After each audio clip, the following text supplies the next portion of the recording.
Israel और Hamas के बीच बीते 8 महीने से अधिक समय से जंग जारी है। इजरायल फिलहाल गाजा में हमास के खिलाफ अपनी आखिरी जंग लड़ रहा है। इस बीच इजरायल रफा में हमास के आखिरी ठिकाने पर लगातार हमले कर रहा है। गाजा में इजरायल हमास आतंकवादियों का लगभग खात्मा कर चुका है और अब वो अपने एक और दुश्मन को खत्म करने की तैयारी कर रहा है।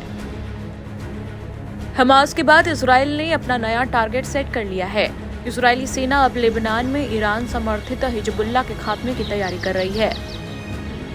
इजरायल के प्रधानमंत्री बेंजामिन नेतन्याहू के इस ऐलान के बाद लेबनान से लेकर ईरान तक हड़कंप मच गया है।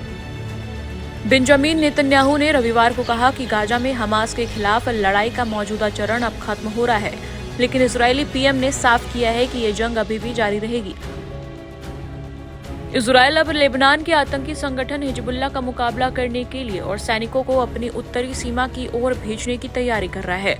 इजरायली पीएम ने साफ कहा है कि अब उनका मकसद हिजबुल्लाह का खात्मा है। बेंजामिन नेतन्याहू के इस बयान से इजरायल और हिजबुल्लाह के बीच तनाव और बढ़ गया है।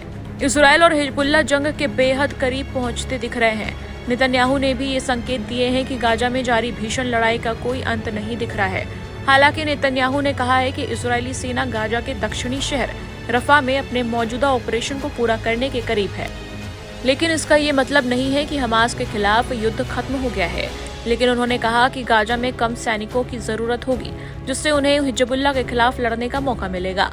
उन्होंने कहा कि हमारे कुछ सैनिकों को उत्तर में भेजने की संभावना होगी और हम ऐसा करेंगे।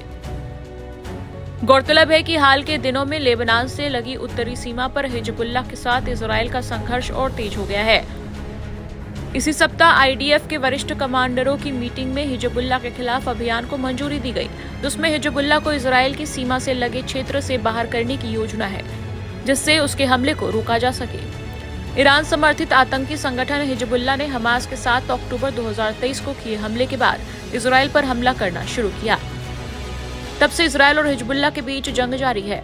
लेबनान की ओर से इजरायल पर लगातार हमले हो रहे हैं, लेकिन हाल के सप्ताहों में ये हमले बढ़ गए हैं, जिससे एक और युद्ध होने का खतरा पैदा हो गया है। हिजबुल्लाह ने बीते दिनों इजरायल पर 250 से अधिक ड्रोन और मिसाइल हमले किए थे, जिसका इजरायली सेना ने मुंहतोड़ जवाब दिया। इसके बाद इजरायल ने हिजबुल्लाह के खिलाफ जंग तेज करने की कसम खाई। ऐसे में सबकी नजरें फिलहाल इजरायल पर है। क्या इजरायल हिजबुल्लाह के खिलाफ जंग का ऐलान कर मिडिल ईस्ट में जंग की आग भड़काएगा या वो कोई और कदम उठाएगा, ये देखना होगा। टाइम्स नाउ नव भारत डिजिटल की रिपोर्ट।